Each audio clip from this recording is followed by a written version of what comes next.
LDF വൻ വിജയം നേടും.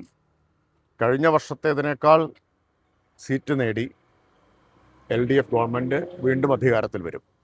കാരണം UDF ഭരണമേൽപ്പിക്കുന്നതിനെക്കുറിച്ച് ആലോചിക്കാൻ പോലും കേരളത്തിലെ ജനങ്ങൾക്ക് കഴിയില്ല.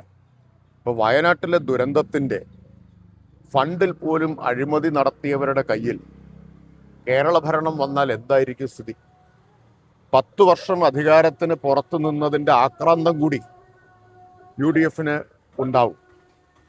ആക്രാന്തത്തോടെയുള്ള അഴിമതിയായിരിക്കും നടത്തുക എന്ന് തെളിയിക്കുന്നതാണ് വയനാട് ഈ ദുരന്തത്തിൽ പിരിച്ച ഫണ്ടിൽ അഴിമതി നടത്തിയത്. അതിന് ഇതുവരെ കണക്ക് പറഞ്ഞിട്ടില്ലല്ലോ. പിരിച്ച ആപ്പ് ക്ലോസ് ചെയ്തു. ഇപ്പോൾ വരുന്ന വിവരങ്ങൾ കൂടുതൽ ഞെട്ടിപ്പിക്കുന്നതാണ്. 3 അക്കൗണ്ടുകൾ ഉണ്ടായിരുന്നു എന്നാണ്.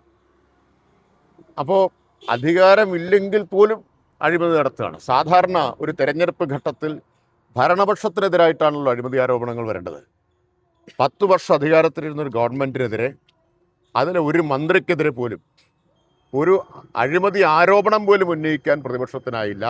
ആ പ്രതിപക്ഷം ഇപ്പോൾ അഴിമതി ആരോപണത്തിൻ്റെ കുരുക്കിൽ നിൽക്കുകയാണ്.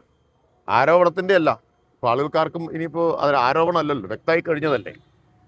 ഇപ്പം ഇവരുടെ കയ്യിൽ ഭരണമേൽപ്പിച്ചാൽ എന്തായിരിക്കും എന്ന് വിവേകമുള്ള ഏതൊരു മലയാളിയും ചിന്തിക്കുമല്ലോ. അതുകൊണ്ട് UDF ആളുകൾ പരിഗണിക്കുന്ന പ്രശ്നമേ വരുന്നില്ല.